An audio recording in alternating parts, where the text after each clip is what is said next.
Di mana kelebihannya tarbiyah ni? Kalau orang-orang ni tahu bahawa tarbiyah ni macam ni, ia sebenarnya lebih memberi hiburan daripada apa yang dia dah ada, iaitu apa contohnya dia suka main game. Jadi tarbiyah ni lebih menghibur daripada main game sebenarnya. Jadi itu persoalannya Ustaz. Di mana kelebihan tarbiyah? Bismillahirrahmanirrahim. Bertemu kita dalam pusingan yang kedua. Boleh lagi ke? Boleh. Alhamdulillah. Kalau habis pukul 12, okey? Okey. Kalau habis pukul 12, stay sini lah. Saya balik dulu ya dengan isteri saya. Kami tak boleh dengan jet lag. Ya, baik. Sikit lagi perbincangan tarbiyah versus hiburan. Kita kata tadilah, tarbiyah banyak kelebihan. Apa yang orang cari dalam hiburan sebenarnya ada dalam tarbiyah. Kata buku ya, kata buku dalam kehidupan sebenar, betul tak? Apa yang orang cari dalam hiburan boleh ada dalam quote unquote tarbiyah. Saya beri contoh.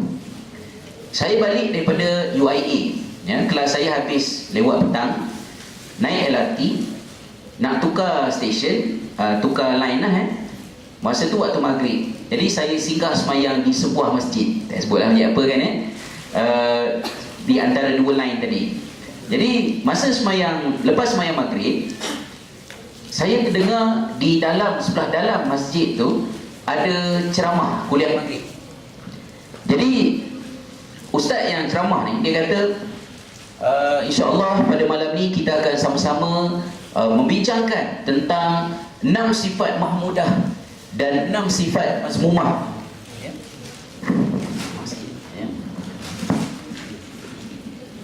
Okey. 6 sifat mahmudah, 6 sifat mazmumah yang penting bagi orang Islam untuk nak tahu. Lebih kurang macam itulah dia punya intro. Jadi bila saya dengar kat luar tu, okey, ni tajuk sedap ni, bolehlah duduk sekejap ya, dengar sementara sampai isyak kan. Lepas isyak kan sambunglah perjalanan balik. Fikir dia macam tu lah. Jadi saya pun beri perhatian. Jadi dia katalah 6 sifat mahmudah ni ialah begini-begini. Benda ni kita belajar dalam ilmu tasawuf. Tapi bila ada tapi tu, hati-hati ya. Tapi ni lah perangai orang sekarang. Bila kita cakap tentang tasawuf, dia kata tasawuf ni bid'ah. Dia kata tasawuf ni benda yang mengapa. Ni perangai orang sekarang ni, suka ada bid'ah-bid'ah kau orang ni. Ini yang saya tak tahu macam mana nak buat kan. Umpang-umpang hilang tu nama mahmudah dengan nama mazmumah tadi. Dia jadi isu-isu semasa kan. Mana dia nama mahmudah mazmumah tadi? Tak jumpa dah. Jadi untuk orang macam saya, mungkin saya boleh rasionalkan keadaan tu. Okey ustaz, tak apa, tadi janji nama mudah, nama mazmumah, lepas tu jadi semua mazmumah hujung ni kan Tak apalah, saya bolehlah merasionalkan. Tapi bayangkan, berapa ramai orang yang datang ke masjid quote unquote cari tarbiyah kerana nak cari ilmu. Bukan semua orang datang masjid nak cari ilmu. Ada ramai orang yang datang ke masjid, dia nak mencari ketenangan. Dia bukan nak cari makanan logik, dia nak mencari makanan emosi. Dia pressure kerja dekat office, traffic jam, mungkin dia gaduh dengan suami, gaduh dengan isteri contohnya. Sudah tentulah rumah Allah SWT tempat yang secara fitrahnya orang yang nak mencari ketenangan akan capai. Tapi bila dia datang majlis ilmu aka tarbiyah, yang dia dapat ialah serabut kan, bergaduh masalah isu dan sebagainya. Akhirnya apa yang berlaku? Manusia tidak dapat ketenangan dalam majlis ilmu, dalam tarbiyah. Manusia dapat ketenangan kat mana? Di tempat-tempat yang lain. Sebab itulah kita jumpa ada orang yang ada PhD ya, pengajian habis dah, pakar tu kan ya? Ada PhD tetapi ikut ajaran sesat. Ajaran sesat yang teko besar semua tu kan ya, tak payah pay kat Terengganu tu. Kita rasa tak masuk akal. Tak logik langsung lah. Macam mana orang ada PhD boleh ikut ajaran sesat? Memang tak logik pun. Sebab orang ada PhD ikut ajaran sesat bukan kerana logik, tapi kerana emosi, mencari makanan jiwa. Terutamanya pada masa ini, masyarakat duduk dalam keadaan kehidupan yang gersang. Gersang insight ya, gersang materialisme, kebendaan, pressure. tekanan daripada semua aspek, maka manusia berada dalam keadaan yang resah, jiwanya kosong. Dan kerana jiwa yang kosong, dia mencari benda yang sama, iaitu ketenangan. Tetapi dia tak dapat ketenangan dalam tarbiyah. Apabila tarbiyah kita tersilap, retak, dia dapat ketenangan di mana? Di dalam, sama ada majlis ajaran sesat yang saya sebutkan tadi, ataupun dalam hiburan. Jadi sebelum kita memikirkan kenapakah mereka tinggalkan tarbiyah dan ambil hiburan, kita juga mungkin perlu mempertimbangkan aspek yang saya sebutkan tadi, bahawa mungkin orang itu pernah datang ke program tarbiyah, tapi dia tak dapat apa yang dia hajatkan daripada program tarbiyah. Perkara yang kedua pula, kenapakah hiburan boleh menjadi pilihan? Hiburan boleh menjadi pilihan apabila manusia ada krisis pada nilai kehidupan dia. Izinkan saya meminjam contoh yang sama yang saya sebutkan di Permai baru-baru ini bagi yang datang ke Permai, lebih kurang 2 bulan sudah. Contoh yang saya berikan tentang kenapakah ada 2 lelaki menangis atas tujuan yang sangat berbeza. Lelaki yang pertama menangis pada bulan Jun tahun 2005 kerana meratapi kematian seorang lelaki tua di Afrika Selatan bernama Ahmad Didat. Manakala seorang lagi lelaki menangis pada bulan Ogos tahun 2005, yakni tahun yang sama, kerana meratapi kekalahan Felix kepada Maui di dalam finale Akademi Fantasia. Jadi dua-dua menangis, air mata jantan itu menitik atas sebab yang sangat berbeza. Kenapa? Lelaki yang pertama akidahnya Islam, dan oleh kerana akidahnya Islam, akidahnya itu memberitahu dia siapa dia, siapa Tuhan, dan hidup ini apa. Maka akidah itu telah menyebabkan pandangan hidup lelaki ini ialah pandangan hidup Islam. Worldview dia, apa dia pandangan hidup Islam? Aku hamba Allah Tuhan, hidup ini adalah kehambaan. Belajar, bekerja, bermain, bersukan, apa-apa saja, semuanya mesti berbentuk kehambaan. Bila pandangan hidupnya ialah kehambaan, pandangan hidup itu membentuk sistem nilai dia. So, apakah yang berharga untuk membentuk sebuah kehambaan? Ilmu. Siapakah yang menyampaikan ilmu? Ilmuwan. Siapakah Ahmad Didat? Seorang ilmuwan yang sangat banyak ilmu. Kata value system dia, sistem nilai dia, Ahmad Didat sangat berharga, sangat penting. Maka tiba-tiba dia meninggal dunia kerana sakit. Kematiannya adalah satu kehilangan yang sangat-sangat memberikan kesan. Dan lelaki ini menangis. Itu dia, ya? Lelaki yang kedua, akidahnya Islam, seperti yang dicatatkan oleh KTP-nya, ya, MyCard lah untuk pengetahuan Cina, ya, kalau tahu kan, ya, MyCard-nya di Indonesia ini, kan, ataupun yang dibuktikan juga oleh sijil kafarnya bahawa akidahnya Islam. Tetapi akidahnya tidak function. Ia sekadar poin-poin yang dia belajar. Rukun iman 6. Ya, yang pertama A, yang kedua B, yang ketiga C. Itu je lah.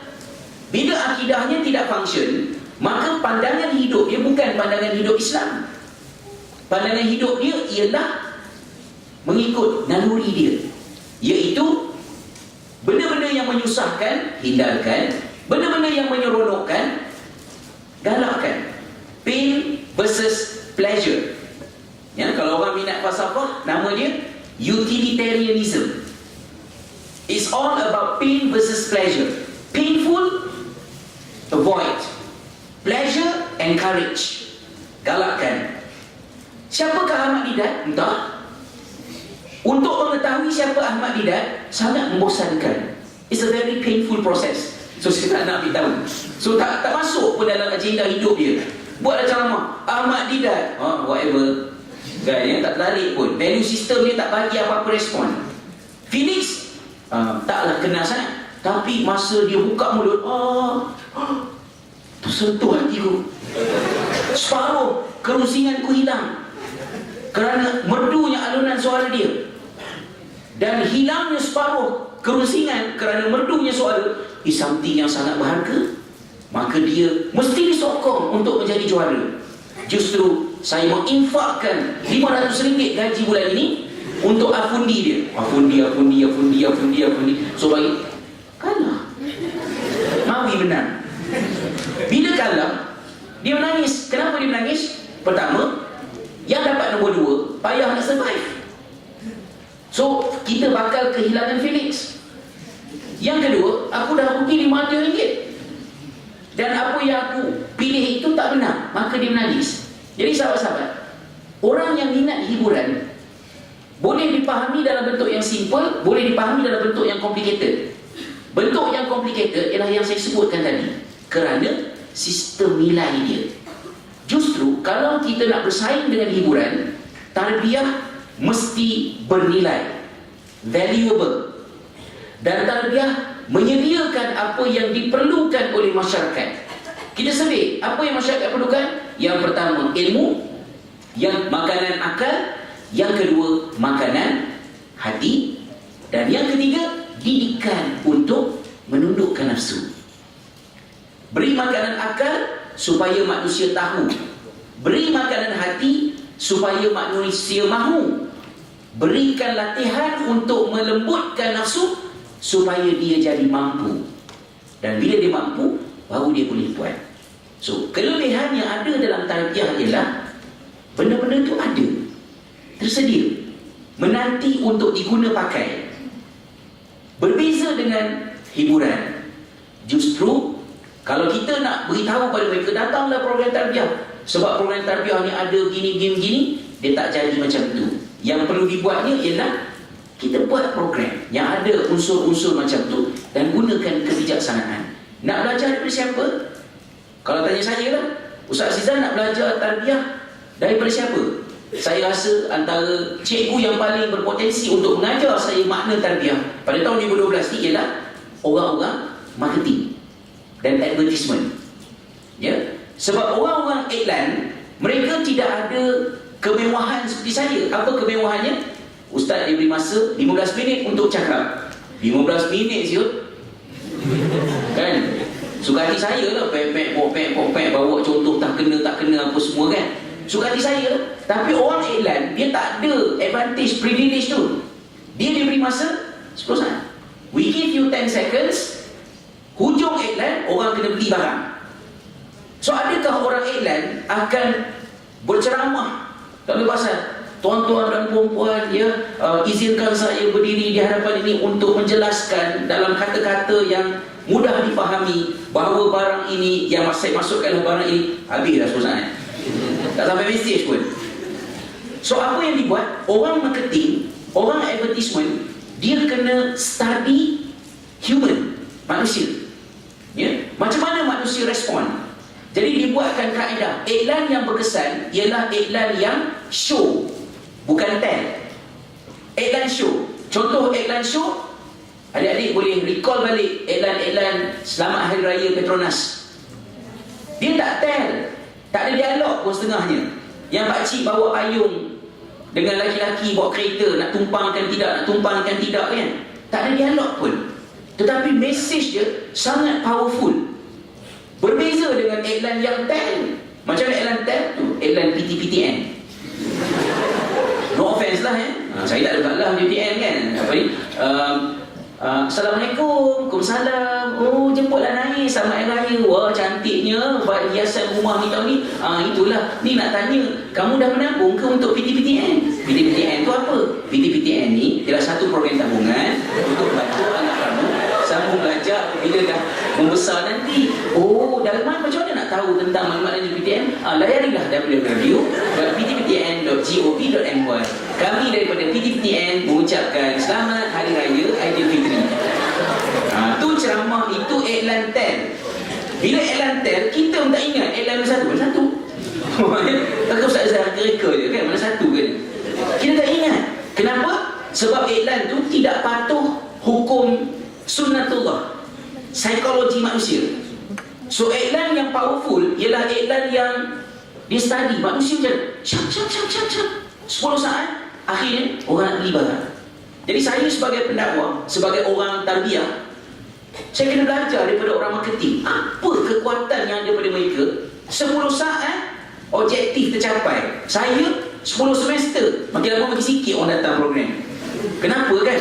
There must be something wrong dengan cara pendekatan kita yang memerlukan kepada kita untuk memperbaikinya lah daripada beberapa sudut. Ya, contohnya macam mana kita nak buat projection. Saya dipahamkan ada video pendek semalam, katalah benda-benda macam tu kan, buat banner. Ya, saya selalu tanya orang, kenapa suka pilih gambar tu?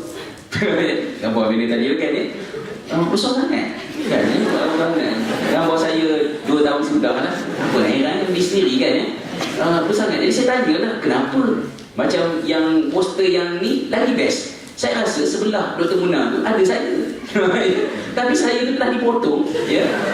Dan diambil juga saiz benar yang asal tu kan. Jadi saya tanya lah, ada beberapa program yang saya tanya, kenapa suka gambar ni? Kami nak bagi surprise dekat orang-orang yang datang. Tak gemuk datang. Kurus sikit, okey lah kan ya. Jadi maknanya strategi lah tu okey, bagus ya, maknanya gunakanlah lagi gambar tu banyak-banyak kan. Jadi balik pada sini, ringkasannya saya katakan bahawa apa kelebihan tarbiyah?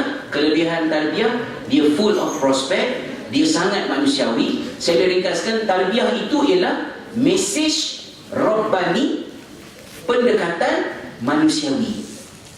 So dia something yang datang daripada Tuhan, tetapi penyampaiannya sangat entertain, watak-watak dan naluri manusia. Cuma yang diperlukan ialah kita belajar, explore, kaji. Dan saya yakin pelajar-pelajar perubatan, farmasi, pergigian, dan kalau ada 1-2 kos yang lain yang banyak pengalaman dalam tarbiyah, mereka akan menjadi orang-orang yang full of courtesy.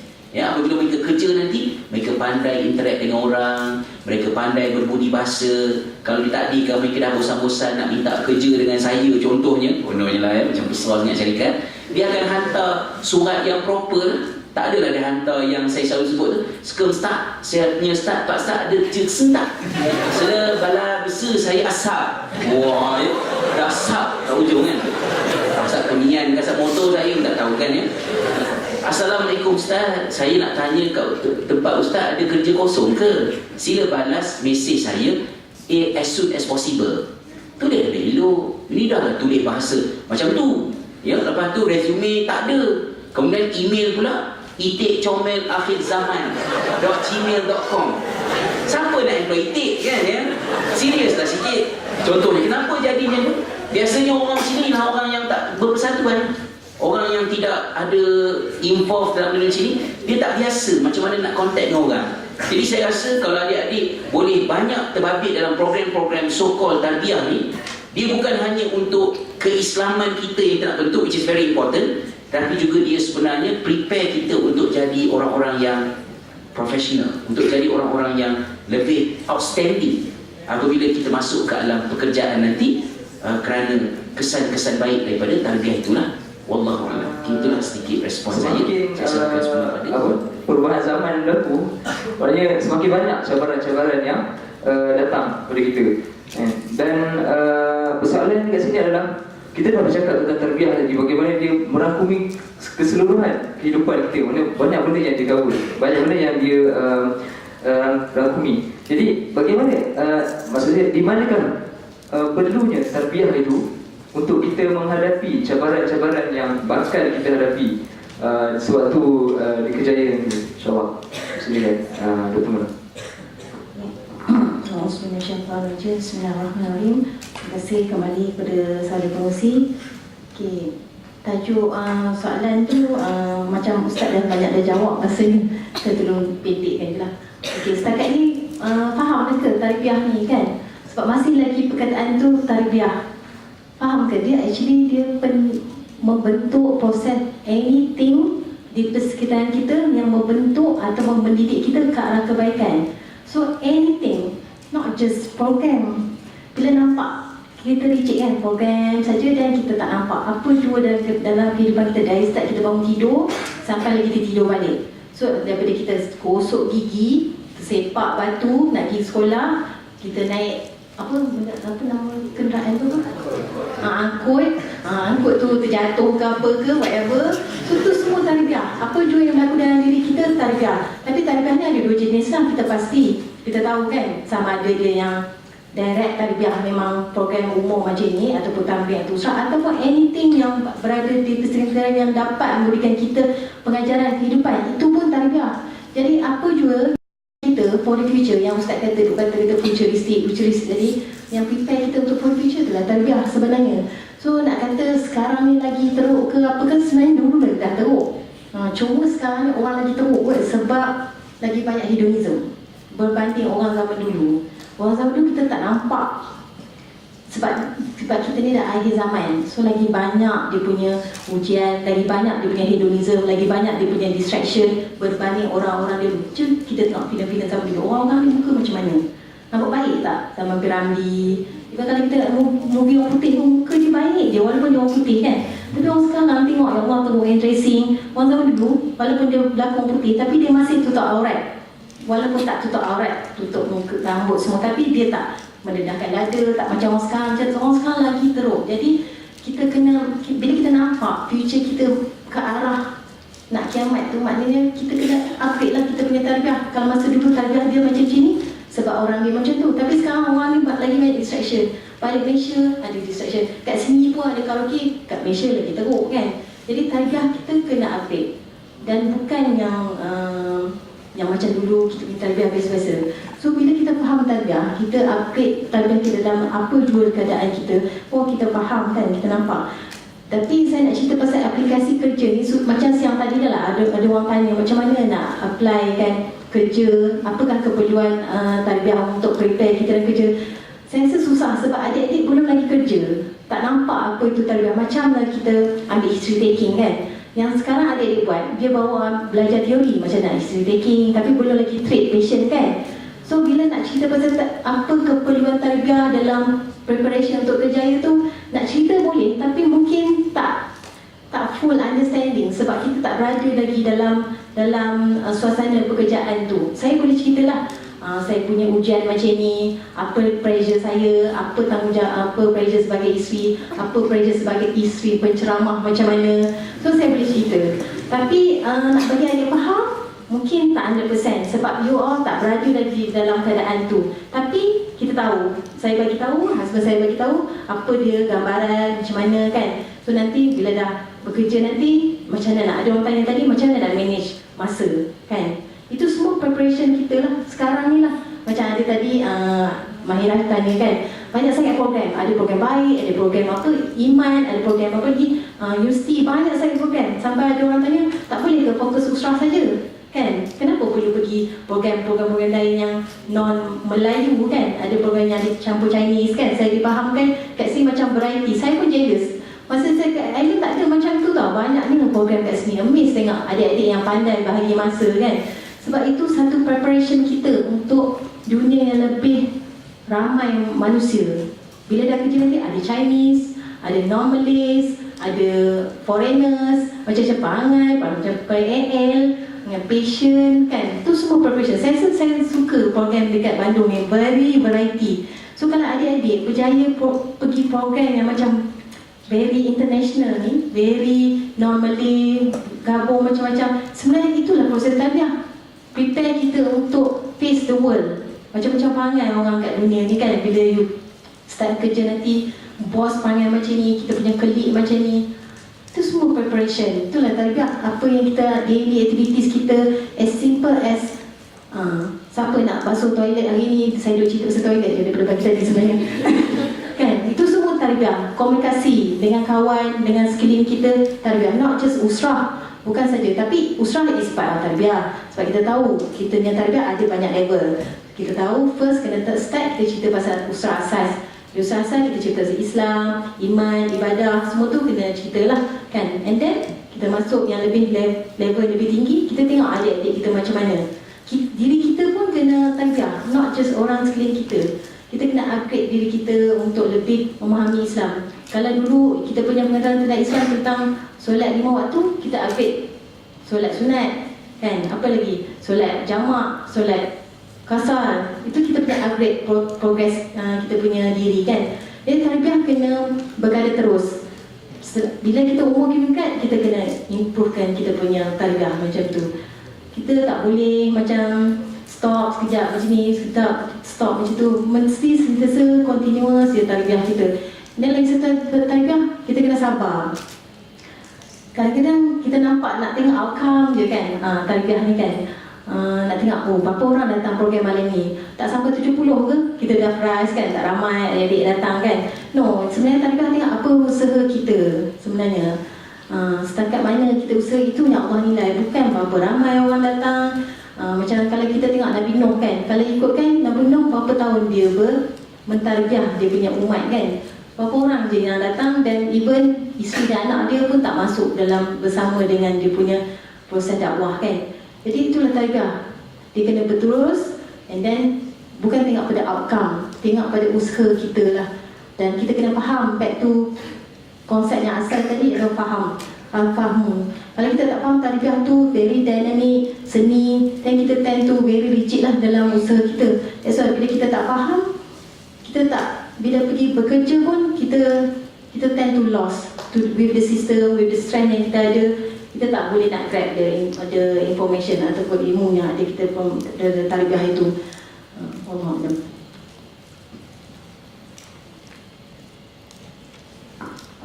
Jadi terima kasih ucapkan kepada Datuk Muna. InsyaAllah kita akan masuk kepada pusingan yang ketiga lah, insyaAllah. Berkata mengenai tarbiyah di luar kampus. Jadi satu benda yang menarik lah sebenarnya kalau kita bercakap tentang tarbiyah, kita melihat kepada keadaan sekeliling kita lah. Contohnya di waktu kita sekarang di kampus, mungkin sangat berbeza dunia kita di waktu, maksud dunia kehidupan kita sewaktu di alam kampus dan di alam selepas kampus. Kalau di kampus ni, dunia kita mungkin sekitar assignment, sekitar program-program, sekitar persatuan-persatuan. Jadi itu adalah yang membentuk dunia kita. Jadi dan kita punya fikiran ataupun apa yang kita fikir tu seputar itu je lah kan. Hari ni nak makan apa, hari ni nak masak apa, hari ni kita siapa basuh toilet, hari ni yalah macam-macam. Jadi benda tu adalah benda yang rutin kita dan benda tu lah yang akan membentuk diri kita.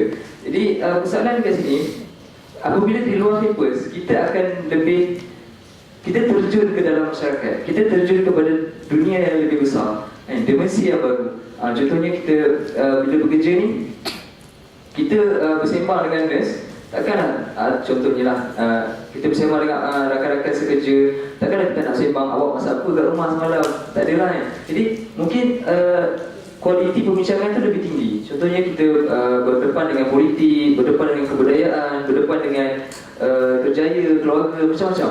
Jadi benda tu kita tak dapat sewaktu di alam kampus. Maksudnya kita tak dapat pendedahan tu sewaktu di alam kampus.